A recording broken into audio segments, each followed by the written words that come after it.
শেখ হাসিনা ফিরছেন, Times of India সেই রকম খবর দিচ্ছে। টাইমস অফ ইন্ডিয়া কোন খবরের ভিত্তিতে, কোন বাস্তবতার ভিত্তিতে সেই খবর দিচ্ছে এবং জোরালোভাবে সেই খবরগুলো প্রচার করছে, সেই প্রশ্ন সামনে এসেই যায়। শুধু টাইমস অফ ইন্ডিয়া না, হিন্দুস্তান টাইমস সহ ভারতের বড় বড় পত্রিকাগুলো, বড় বড় গণমাধ্যমগুলো শেখ হাসিনা বাংলাদেশে বীরের বেশে ফিরছেন সেরকম খবর দিচ্ছে। এএনআইকে দেয়া এক সাক্ষাৎকারে আওয়ামী লীগ নেতার বরাত দিয়ে টাইমস অফ ইন্ডিয়া বলছে শেখ হাসিনা ফিরছেন এবং প্রধানমন্ত্রী হিসেবেই বাংলাদেশে ফিরছেন। কি বলতে চাইছে টাইমস অফ ইন্ডিয়া? এছাড়াও বাংলাদেশে নতুন করে ধর্ষণ কাণ্ডকে কেন্দ্র করে আন্দোলন, প্রতি আন্দোলন এবং আবারও মবের ডাক দেয়া হলো, সেই আলোচনাই করবে এই ভিডিওতে। বলছিলাম টাইমস অফ ইন্ডিয়া বলছে শেখ হাসিনা প্রধানমন্ত্রী হয়ে বাংলাদেশে ফিরছেন। কবে নাগাদ ফিরছেন? মার্চেই ফিরছেন এরকম গুঞ্জন রটানো হয়েছে, রটিয়ে দেয়া হয়েছে, এইরকম গুঞ্জন রটেছে।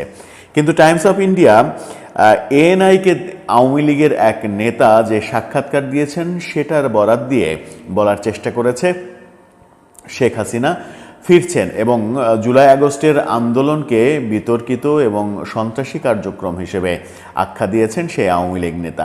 আওয়ামী লীগ নেতা রাব্বি আলম তিনি এএনআইকে সাক্ষাৎকার দিয়েছেন। সেই সাক্ষাৎকারের ভিত্তিতে টাইমস অফ ইন্ডিয়া বলছে শেখ হাসিনা প্রধানমন্ত্রী হিসেবেই ফিরছেন। জুলাই আগস্টে যে আন্দোলন হয়েছে সেটা মূলত বিদেশি ষড়যন্ত্র এবং ডক্টর ইউনূসের 4 বছর ধরে করা প্ল্যানের মাধ্যমেই এটা করা হয়েছে।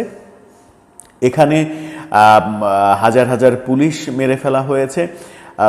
পুলিশের গুলিতে কোনো ছাত্র মরেনি এরকম কথাও বলা হয়েছে এবং পুলিশের গুলিতে যে মরেনি সেটা আর্মির ব্যবহৃত বিভিন্ন বুলেট বিভিন্ন জনের দেহে থেকে যখন পাওয়া গেছে সেই উদাহরণও দেয়া হয়েছে যে স্নাইপার সহ বিভিন্ন মডেলের রাইফেল, যে রাইফেল আর্মিরা ছাড়া ব্যবহার করে না, পুলিশ ব্যবহার করে না, এই রাইফেল কোত্থেকে গেল এই প্রশ্ন এসেছে।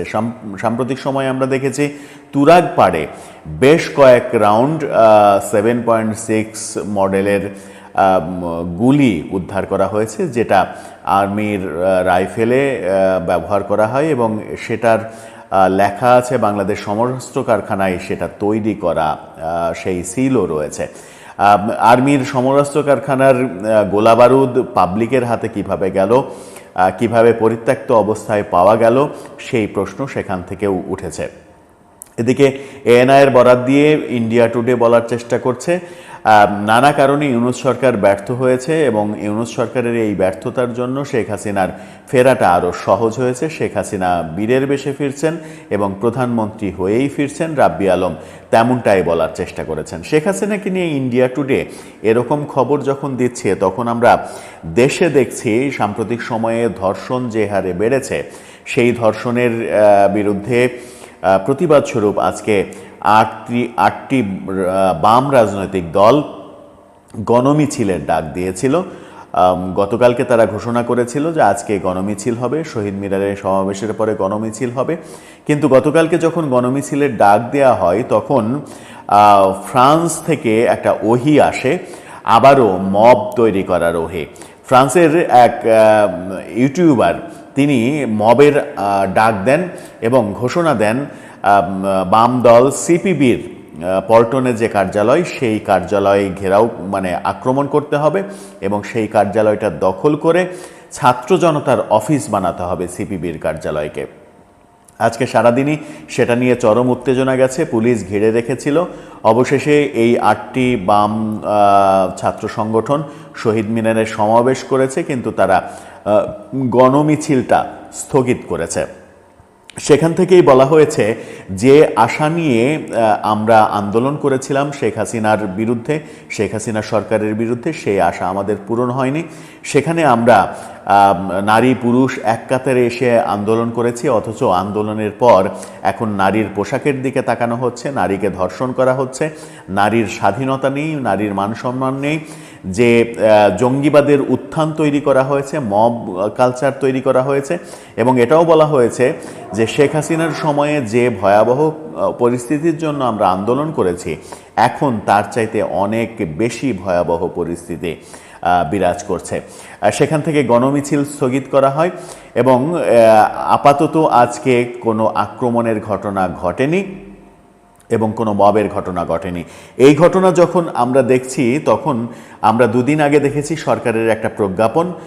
সরকারের প্রজ্ঞাপনে প্রধান উপদেষ্টার বাসভবন যমুনা, তার এলাকা ইন্টারকন্টিনেন্টাল হোটেল, কাকরাইল, শাহবাগ, এই এলাকায় মিছিল সমাবেশ সম্পূর্ণ নিষেধ করা হয়, মিছিল সমাবেশের ওপর নিষেধাজ্ঞা দেওয়া হয়। কিন্তু আমরা গত 2-3 দিন থেকেই দেখছি যে এখানে ইনকিলাব মঞ্চ নামে একটা ভুঁইফোর সংগঠন, তারা এখানে সমাবেশ করছে, এখানে অনশন করছে, বসে থাকছে, এবং আজকে তারা মিছিলও করেছে।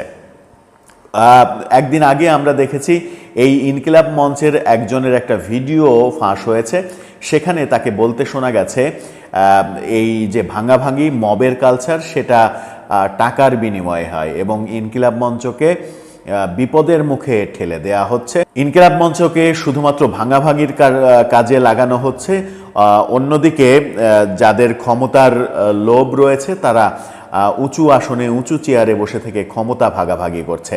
কে কোন চেয়ার পাবে, কে কোথায় কোনটা দখল করবে, সেই ভাগাভাগির মধ্যে রয়েছে। তিনি বলেছেন যে এরপর থেকে কোনো জায়গায় যদি কারো বাড়ি ভাঙতে হয়, কোনো জায়গায় যদি ভাঙচুর করতে হয়, কোথাও যদি মব করতে হয়, তাহলে হ্যাঁ আমরা করব, কিন্তু টাকা লাগবে। অমুক বাড়ি ভাঙতে হবে, আমরা বলবো যে হ্যাঁ 10 লাখ টাকা লাগবে, 20 লাখ টাকা লাগবে। এই ভিডিও যখন ভাইরাল হয়েছে, তখন ইনকিলাব মঞ্চের অস্তিত্ব নিয়েও টানাপোড়েন শুরু হয়েছে। সেই ইনকিলাব মঞ্চ শাহবাগে মিছিল করছে, সমাবেশ করছে, সেটা ঠেকানোর জন্য পুলিশের কোনো তৎপরতাও লক্ষ্য করা যায়নি, অথচ পুলিশের প্রজ্ঞাপনেই বলা হয়েছে যমুনা আবাসিক প্রধানমন্ত্রী প্রধান উপদেষ্টার আবাসিক যমুনা, ইন্টারকন্টিনেন্টাল হোটেল, শাহবাগ, কাকরাইল, এই যমুনার আশেপাশের এই পুরো এলাকায় কোনো সভা সমাবেশ মিছিল কোনো কিছু করা যাবে না, নিষেধাজ্ঞা জারি করা হয়েছে। তার মানে কি এই নিষেধাজ্ঞা শুধুমাত্র ওই তথাকথিত গণজাগরণ মঞ্চের অপবাদ যাদের দেয়া হচ্ছে তাদের বেলায় প্রযোজ্য হবে, এই ইনকিলাব মঞ্চের বেলায় প্রযোজ্য হবে না? সেই প্রশ্নও অনেকে আনছেন। দর্শক, আপনার সব মিলিয়ে কি মনে হচ্ছে, কোন দিকে আমরা যাচ্ছি? যখন ইন্ডিয়া টুডে বলছে শেখ হাসিনা ফিরছেন, শেখ হাসিনা যদি ফিরে আসে তাহলে দেশের অবস্থা কি ভালো হবে নাকি আরও খারাপের দিকে যাবে? আপনার মতামত জানিয়ে লিখতে পারেন আমাদের কমেন্ট বক্স।